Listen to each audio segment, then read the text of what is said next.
A local man's making his second trip to Puerto Rico this Sunday. His first was just last weekend. Yeah, now the first he went to help his mother-in-law after Hurricane Maria, but now it is part of a much bigger mission for him. We're joined now by Chris McKenzie. Good morning to you. Glad to have you here with us. Thank you. Good morning. So you have family in Puerto Rico, and that's what started this whole thing for you. I do. On my wife's side, we have quite a few family members out in Puerto Rico. And where in Puerto Rico? Mostly at Tío, Arecibo, and Utuado. How shocked were you when you landed and saw, because we've seen it all on video now, but how shocked were you when you saw the extent of the damage?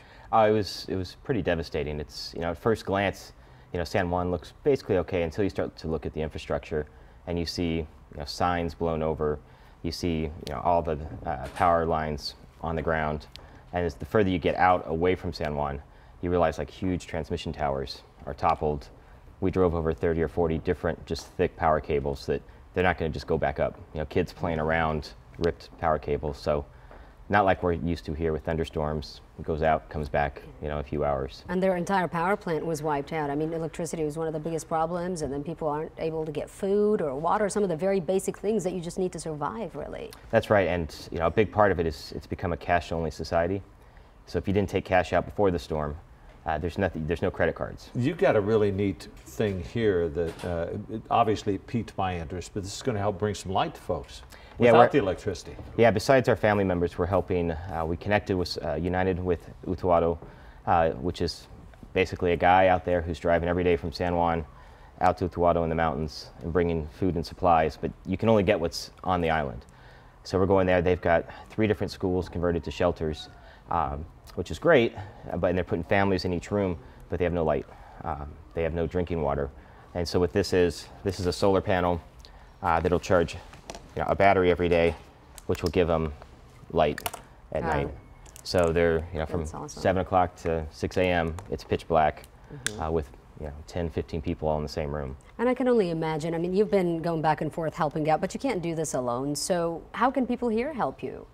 Well, there's a couple different things going on. One of the biggest one is Henry Cisneros, our former mayor and HUD secretary, has something going on Saturday at 10 a.m. Yeah. UTSA downtown at the Buena Vista Theater to help raise money, especially for medical supplies to get in there. So he's working with, there's going to be quite a few people there. Our current mayor, Joaquim's going to be there to just try to raise money and awareness. Because a big thing about this is that the disaster didn't end, it's ongoing. Are you trying to raise money to buy more of these type units to give them some light and things?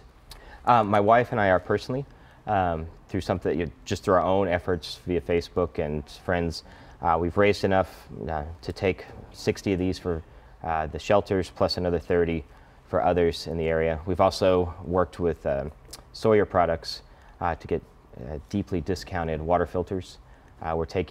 They have water filters, they'll do 170 gallons a day, and we're taking about 50 of those out there so that the river can be turned into clean drinking water. And awesome. Were you able to bring any of your family members back here to San Antonio at all? We brought mother-in-law. That was mission number 1, was to find her and get her back. She is wonderful. At our house now and much more comfortable. Okay. Sorry about that. All right. Well, good luck to you and your family, and I'm sure your help is much appreciated to so many people who are just in desperate need now. Well, thank you very much, and thank you to all the people that have been supporting us. Yeah.